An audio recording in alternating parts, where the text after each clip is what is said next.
자, 꾸라! 안녕하세요. 네, 오늘은 아시아나에게 놓여진 두 가지 상황에 대해서 좀 영상으로 풀어보려고 합니다. 여러분들한테 정보를 빠르게 안내드리기 위해서 한 3시간, 4시간 정도 공부를 했고요. 아니죠, 솔직히 말해서 한 6시간 했습니다. 했는데, 자, 한번 시작을 해볼게요. 자, 첫 번째로, 자, 이게 제 지금 현재 실시간 제 계좌 내역인데요. 아시아나 항공 보시면은 흐릿흐릿하죠? 거래 정지 상태입니다. 거래 정지. 아주 힘든 하루하루를 보내고 있고요. 그 최악의 상황의 경우에 상장 폐지까지 간다고 합니다. 아시아나 항공이 지금 거래 정지 상태로 거래를 할 수가 없는 상황이고요.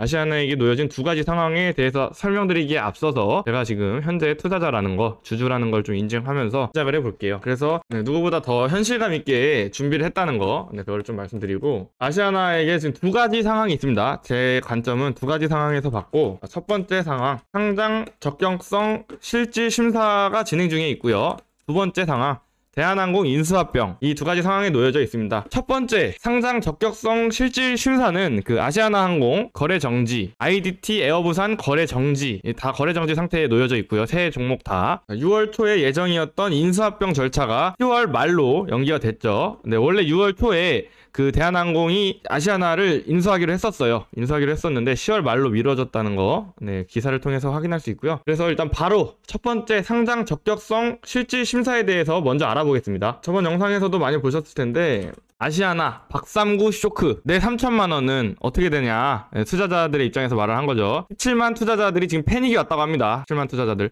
이 중에 하나도 나야. 이 중에 하나도 저고요. 이 3천만 원, 전 1,500만 원이지만 아주 그냥 뼈저리게 느끼고 있는 상황이고요. 우리처럼 이렇게 개인 투자자의 입장에서 해당 사건을 한번 공부해봤습니다. 자, 여기서 이 두 가지 질문에 대한 답변을 찾아가는 것으로 정리를 해볼 건데요.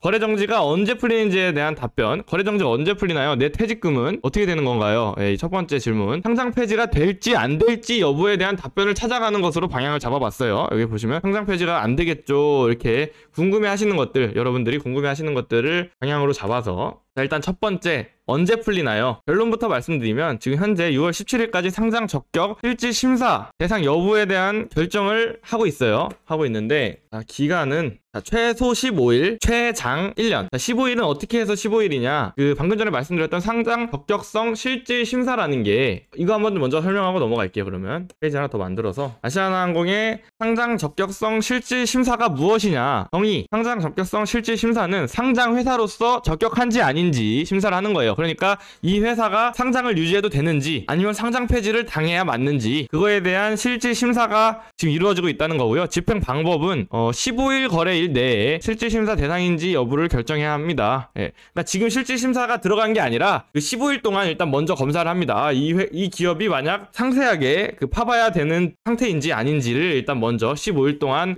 확인하는 거고요. 그 다음 단계가 이제 실질 심사입니다. 그래서 결과 실질 심사 대상이 아니라고 하면 그때 이후에 15일 뒤에 바로 그냥 그 거래 정지가 풀리고 우리 이제 투자자들은 안심하면서 거래를 재개할 수 있는 상황이 나오는 거고요. 만약에 결과가 나왔는데 이거 심사가 좀 필요한 기업인데, 이렇게 나오면 이제 실질 심사 단계로, 그 다음 단계로, 또 그 다음 단계로 계속해서 넘어가게 되겠죠. 그러면 이제 최장 1년까지도 넘어갈 수 있다라는 얘기고요. 조사를 해봤는데, 네, 그렇습니다. 최소 15일, 최장 1년. 그리고 그 다음 질문이죠. 깔끔하게 페이지 하나로 갈게요. 두 번째 질문이 뭐였죠? 3천만 원 들어있는데 상장 폐지는 안 되겠죠? 이러다가 아시아나항공 상장 폐지되는 거 아닌가요? 라는 질문에 대한 답변을 드리자면, 증권업계 관측에 의하면 최악의 시나리오로 가기에는 가능성이 작다. 물론 지금 진행되고 있는 절차가 상장 폐지를 할지 말지에 대한 확인하는 절차가 맞고, 상장 폐지가 될 가능성이 있지만 그 최악의 시나리오로 가기에는 가능성이 적다라는 얘기고요. 증권업계에서 이미 하고 있는 얘기입니다. 떠들고 있는 얘기고, 상장 폐지를 논하기엔 너무 이르고 과거 사례를 볼 때 가능성도 크지 않다. 증권사 애널리스트들의 말에 의하면 상장 폐지를 논하기엔 너무 이르고 과거 사례를 볼 때 가능성도 크지 않다는 결론입니다. 여러 가지 기사들 내용을 취합한 내용이고요.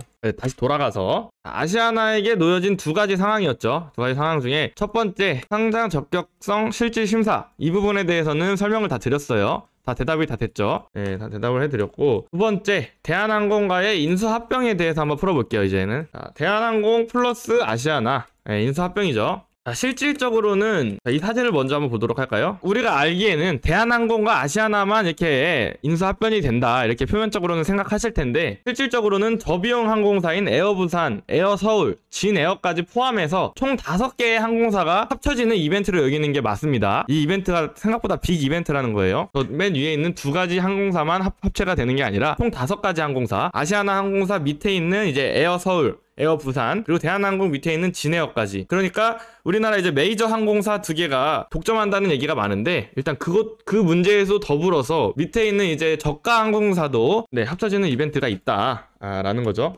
여러분, 우리 동호 열심히 준비했지만 부족한 면이 많아요. 아유, 감사합니다. 말을 승현이요. 더듬어도 그려러니 해주세요. 오늘 인수합병 이야기만 하루 종일 듣는 저로선 이게 마지막이라니 너무 행복해요. 예, 승현이요. 죄송해요. 다음부터는 좀 빨리 종료할게요. 예, 죄송합니다. 감사해요. 예, 수고 감사합니다. 다음 이제 대한항공이죠. 예. 대한항공이 아시아나를 인수한다는 얘기는 거의 기정사실화되어 있고요. 그런데 이 과정에서 또 말이 많아서 그 인수합병 되는 과정에서 말이 많더라고. 그래서 어떤 상황인지 한번 파헤쳐 봤고요. 첫 번째 기사입니다. 바로 넘어가겠습니다. 빨리빨리. 자, 고용도 차별. 아시아나 협력사 직원 해고 직면에 서 있다. 2021년 5월 19일 기사예요. 예, 며칠 안 됐죠. 며칠 안 됐는데 그 아시아나 거래 정지 되기 전 기사입니다. 예, 시점이 좀 중요해서 아까 보여드렸던 사진 있잖아요. A항공사랑 B항공사가 합쳐질 때 정직원들은 문제가 없습니다. 정직원들은 문제 없이 정상적으로 합병이 되는데 그 밑에 있는 이제 협력사들이 있죠. 협력사들이 그 정직원들과 비교해서 합병되면서 좀 차별을 받는다. 예, 이런 내용의 기사거든요. 조금 더 파헤쳐 보면 고용승계에서 대한항공이 일단 대외적으로 밝히는 그 입장은 이렇습니다. 인위적인 구조조정은 절대 하지 않겠다. 여러 차례 강조했고요. 그 고용승계에서 협력업체 직원과 정직원이 차별을 받는다는 기사 내용인데 산업은행도 8천억 원을 지원하면서 고용유지, 아시아나에서 대한항공으로 인수합병 되면서 고용적인 측면에서 문제를 일으키지 않도록 8천억 원을 지원하겠다. KDB 이제 산업은행의 입장이었고요. 네, 아시아나의 정직원이 아닌 협력업체 직원들은 고용유지 대상에 포함되어 있지 않아서 대량 해고에 직면해 있습니다. 이 영상을 좀 준비해봤습니다. 잘 들리시나요? 줄면서 무급휴직을 반복하며 버텨왔는데 최근 다른 팀 동료에게 권고사직이 통보됐다는 소식에 불안감이 커졌습니다. 포지션이 많이 겹치니까 KA를 같이 가지고 가고 싶어 하지 않는다고 하더라.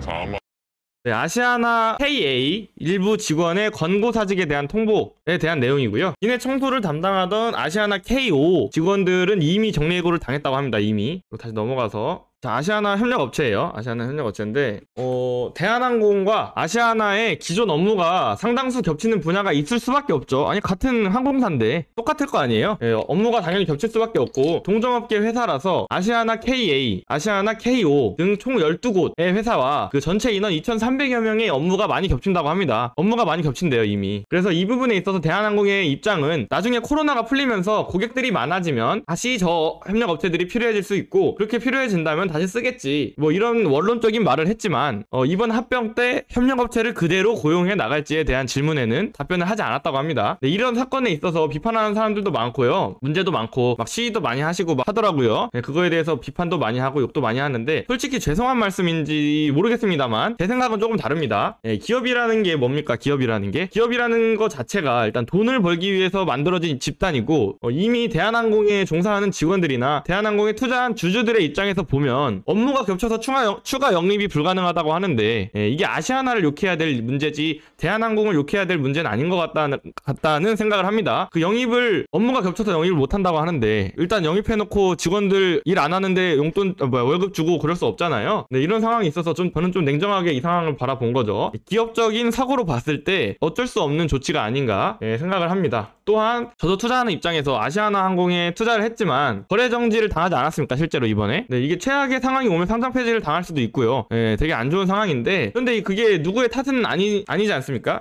누구의 탓은 아니고 제 잘못인 거죠. 제 잘못. 제 판단 미스를 인정하고 감내해야겠죠. 그리고 이제 한층 더 성장해서 오너 리스크라는 게 존재하는구나. 그래서 투자할 때 이 회사의 오너가 정말 리스크가 없는 오너인지 그것도 이제 확인을 해야 되는 거고, 그게 이제 투자자의 책임인 거지. 상장 폐지를 당한다 그래서 어디 가서 누가 뭐라고 할 수 있겠습니까, 투자자가? 그런 위험에 놓여 있는 게 이제 투자 시장인 건데, 그게 이제 잘잘못을 대한항공에 비판하기에는 저는 좀 아니지 않나라는 생각을 개인적으로 해봤고요. 뭐 저를 욕할 수도 있겠지만 저는 그냥 그런 생각을 갖고 있다는 거. 근데 그런 면에 있어서 좀 안타까운 부분 확실히 있더라고요. 알아봤는데 그 아시아나 항공사의 협력사들이 참 극한 직업인 것 같더라고. 저 같은 주주 입장에서 봤을 때 우리 박상구 회장님을 정말 원망하는 사람이 많을 수밖에 없는데요. 협력사의 입장에서 봐도 우리 박상구 회장님을 원망할 수밖에 없는 상황인 것 같습니다. 자, 다음 기사입니다. 자, 회장님 출석하시는 날 단식 중에 쓰러진 아시아나 KO 지부장이죠. 이 사진이 좀 자극적일 수 있는데요. 이 기사에서 말하는 회장님이 또 우리 박상구 회장님입니다.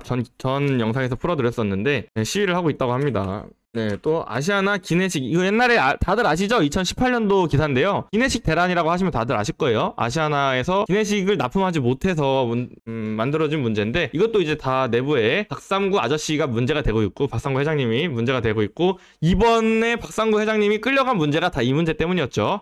기내식 대란 때문에 문제였는데, 이때 당시에도 그 새로운 그 기내식 업체 대표 사장님이 자살하셨어요. 그때 당시에 자살했고, 진짜 여러 사람이 아시아나 항공의 여러 협력체들이 정말 힘든 상황을 겪고 있습니다. 다 박상구 아저씨 때문인데, 안타까운 마음을 드는 거는 어쩔 수 없는 것 같아요. 네, 안타까운 마음이 들긴 하고요. 이러한 기사들을 보면서 오너 리스크가 얼마나 중요한지 느꼈고, 또한 제 투자 자금이 1,500만 원이나 묶여 있으면서 뼈저리게 체감하고 있죠. 오너 리스크도 분명히 투자 전 확인해야 할 부분으로 느껴지고요. 그리고 또 이번에 좀 기업을 바라보면서 좀 생각이 달라진 게, 사건 사고가 없는 기업이 건강한 기업이 아니라 사건 사고가 계속해서 터져도 잘 이겨나가는 기업이 건강한 기업이 아닌가, 뭐 그런 생각을 했습니다. 사건 사고가 많아도 돼. 근데 그 많은 사건 사고를 얼마나 잘 헤쳐나가는가, 그게 이제 이 기업이 얼마나 대단한지를 결정짓는 얘기인 것 같고요. 그런 면에서 대한항공에 투자하기 참 좋을 것 같아서, 우리나라의 대규모 항공사를 독점하는 거잖아요. 우리나라 하면 딱 떠오르는 항공사가 이제 대한항공밖에 없을 거란 말이에요. 그런 면에 있어서 좀 좋은 투자처가 아닌가라는 생각을 해서, 제가 이번에 겪은 경험으로 인해서 대한항공에 오너 리스크가 존재하나 안 하나, 그 부분에 대해서 한번 알아봤는데요. 우리에겐 이미 역사적인 사건이 되었죠. 네이버에 치잖아요. 이런 식으로 나옵니다. 네이버에 치면 땅콩 리턴 사건 이렇게 나와요. 이게 역사적인 사건이 됐더라고요. 참 신기해요. 네이버에 친 거예요. 지식백과에 등재가 되어 있는데, 우리에게 그 땅콩으로 유명하죠. 대한항공 하면은. 자, 이 땅콩 사건에 대해서 설명하기에 앞서서 이 해외 유저의 댓글 하나로 모든 상황을 설명드릴 수 있겠는데요. 먼저 이 사진 한번 보세요. 최고 경영자의 딸에게 땅콩을 봉지에 담아서 줬다는 이유로 실제 고위 승무원을 해고했죠. 여기서 한 발짝 더 나아가서 그때 그 비행기를 회항시켰습니다. 비행기 회항시키고 자르고 이거 한 거예요. 땅콩을 봉지에 담아서 줬다는 이유로. 그래서 그때 비행기에 타있던 250명의 승객에게 피해를 줬고, 우리나라 사람들은 대한항공에서 대안을 빼야 한다. 국제적인 망신이다. 이런 얘기까지 나왔었고요. 어쨌든 우리는 아시아나를 보면서 오너 리스크가 뭔지 제대로 공부하고 경험하고 있는데요. 대한항공은 오너 리스크가 없을까요? 인간의 욕심은 끝이 없고 똑같은 실수를 반복한다고 하죠. 간단하게 해당 사건에 어떤 식으로 정리되었는지 한번 설명을 드릴게요. 자, 첫 번째, 게이트를 떠난 항공기가 다시 게이트로 돌아오는 램프 리턴이라는 항공법 저촉 문제를 야기시켰고요. 두 번째, 이 논란에 대한항공은 조 부사장, 작아서 안 보이네요, 글씨가. 자, 첫 번째, 게이트를 떠난 항공기가 다시 게이트를 돌아오는 램프 리턴 이라는 항공법 저촉 문제를 야기시켰고요. 두 번째, 이 논란에 대한항공은 조 부사장을 오히려 옹호하는 것은 물론 책임을 승무원에게 떠넘기는 사과문을 발표해서 더욱 논란을 가열했습니다. 세 번째, 문제가 그냥 가관이더라고요. 제가 몰랐는데 이거는 꼭 여러분들에게 이게 영상이 길어지더라도 설명을 드려야겠다라는 생각이 든 게, 이거는 잊지 말아야 될 사건인 것 같아서, 우리가 알고 있어야 될 것 같아서 이렇게 풀어드리는 거고요. 자, 세 번째, 조 전 부사장은 이 사태에 대한 책임을 지고 사퇴를 결정했으나 주요 보적은 또 모두 유지하는 것으로 드러나서 또다시 논란이 됐어요. 계속 논란이 가중되고 추가되고 하더라고요. 결국에는 부사장직에서 물러나긴 했습니다만 또 계속해서 문제가 되는 게 다섯 번째입니다. 조양호 회장과 대국민 사과를 발표했지만 실제로는 뒤로는 증거인멸을 시도하면서 증거인멸을 계속 시도했다는 것이 알려지면서 사태는 계속 확산됐어요. 계속 까도 끝이 없는 양파 같아요. 계속 문제가 가중되고 있었고요. 6번째, 시민단체인 참여연대라고 하는 시민단체가 있다고 합니다. 참여연대라는 시민단체가 고발을 했죠. 조 전 부사장을 항공법 및 항공보안법 위반 등으로 고발하면서 국토교통부와 서울서부지방검찰청의 조사가 시작됐습니다. 7번째, 여기서 또 문제가 뭐냐, 까도 끝이 없어요. 우리나라가 부정부패가 심했다는 거를 다시 한번 느끼게 되는 사건인 것 같아요. 그러나 조사를 시작했는데, 그러나 국토부의 조사 결과는 봐주기 의혹을 일으킨 데다가 사건 조사 과정에서 대한항공의 거짓 진술 강요, 폭로 등이 밝혀지면서 논란은 계속됐습니다. 그리고 마지막입니다. 마지막으로 검찰은 조 전 부사장에게 징역 3년을 구형했으나 법원은 징역 10개월 집행유예 2년을 선고했다고 합니다. 이게 제 주장이 아니에요. 어떤 특별한 사람의 음모론도 아닙니다. 이거는 그냥 지식백과에 나온 내용을 제가 요약을 해드린 거라 객관적인 팩트라는 거를 좀 전달드리면서, 자, 다음 기사입니다. 자, 대한항공에서 대한과 태극마크를 빼야 한다. 분노의 청원 물결이 일었었어요. 한때는. 대한항공의 영문인 코리안에어에서 코리아를 빼야 한다. 우리나라 이름을 그들의 회사가 사용하게 하는 건 매우 수치스러운 일. 뭐 이런 기사가 계속해서 나왔었고, 실제 청와대에 이런 청원을 하기도 했었죠. 실제 청와대에 보시면은 이런 청원이 올라가기도 했었습니다. 이러한 부분에 있어서 오너 리스크가 존재한다는 생각을 가질 수밖에 없죠. 대한항공에도 오너 리스크가 있을 수밖에 없겠다. 이거 저런 사람들이 지금 수뇌부에 있으면 문제가 되지 않을까라는 생각을 했는데요. 다시 한번 한 발짝 뒤로 떨어져서 한번 큰 그림을 생각해 봤는데, 뭐 이런 생각도 들더라고요. 아니, 인성이 더럽지만 돈 잘 버는 기업들도 있지 않나? 예를 들어서 트럼프 같은 경우에는 인성 논란이 항상 있었지만 정치 외교에서는 항상 이득이 되는 긍정적인 결과를 냈던 것으로 알고 있어요. 그러한 느낌으로 주주의 입장에서 돈만 잘 벌면 되는 거라, 솔직히 주주의 입장에서 사회적인 문제나 도덕적인 문제에서는 그렇지 않겠지만 솔직히 내 계좌를 불리려고 주식 투자를 하는 거라, 이번에 조사를 하면서 대한항공 주식을 오히려 사야겠다라는 생각이 든 게, 그게 뭐냐면, 이번에도 영상을 하나 준비했습니다. 거의 지금 마지막 단계고요. 영상을 준비했는데, 대한항공의 아시아나항공 인수 작업이 속도를 내면서 초대형 국내 독점 항공사 탄생을 눈앞에 두고 있습니다. 자, 기사입니다. 2월 27일 기사고요. 대한항공 아시아나 인수 막바지, 독점 항공사 탄생 우려. 초대형 독점 항공사가 탄생하는 거죠. 대한항공하고 아시아나가 합쳐진다? 이거 정말 규모가 어마어마할 겁니다. 만약에 합병하게 된다면 대한항공이 이제 점유율, 국제선, 해외여행할 때 점유율이 100%가 되는 겁니다. 100%가. 이게 어떤 업계에 있어서 얼마나 큰 사건인지를 다들 아마 체감을 하실 수 있을 텐데요. 실제로 미국의 경험과 통계 조사 결과입니다. 만약에 항공사가 합병할 경우 국내선 기준 7%에서 29% 운임이 인상되었고요. 또 실제로 경쟁사 한 곳이 감소할 때마다 평균 4.7%씩 운임이 인상되었다고 해요.